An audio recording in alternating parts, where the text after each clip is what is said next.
นี่เป็นทันโลที่เป็นสุ่งปีที่เป็นป่วยจ้าอีทุป้ายที่ตึงตั้งบางเลยประทังตัวเองจังประทังเหม็นตัวหอมไม่จังอ่ะมั้งผู้ทั้งอีชุ่งเพื่อ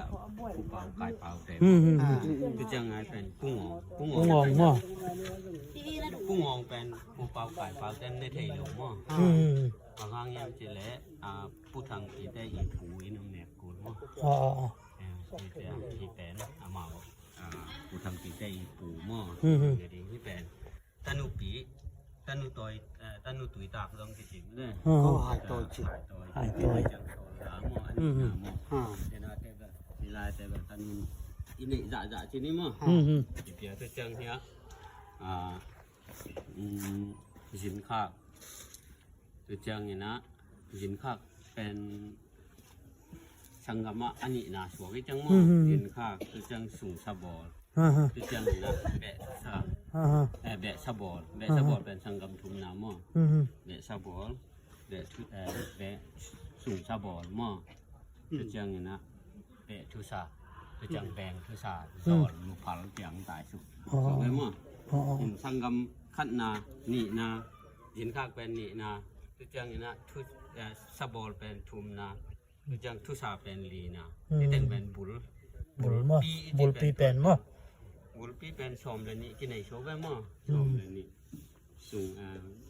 ที่แต่งอีสาอดีตที่นี่ทุกไอ้เรามาเป็นสาตนูชมนี่ชมทุ่มกินในใจเจ็ดของอาทิตย์มินมั้งที่ตึงชมที่ตลอดนั่นแหละตัวป้านาที่เป็นปังที่เป็นแชมปิซาที่ปาสตาเต็มมั้งคือได้อีน่ะอีหอมดีจังคุณให้ทะลุปันมั้งกวนมั้งที่กวนหอมที่ไก่มันเป็นยังมั้งตัวนังมันหอมเป็ดเปียกที่เลี้ยงลูกได้ไหม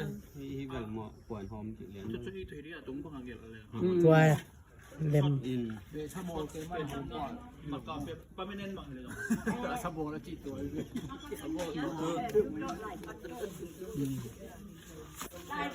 นั่ง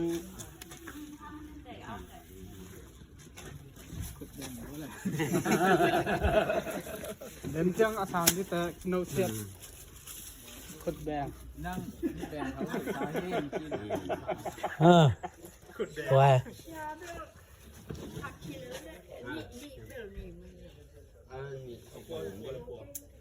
เสียมปุ๊บพี่ลูกไปเก่งอัดสวนไว้เล็มลูกอัดสวนไว้เป็นเกี่ยวกับอัดตรงนี้น่าเกษตรเช่นร้านแหละเช็ดร้านน้องเล่นหัว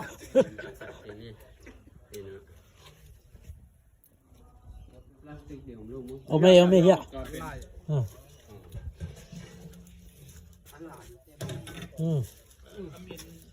ลงทีละเอามาเอาอีคนหมดเลยเคยเบรกเลยวันนี้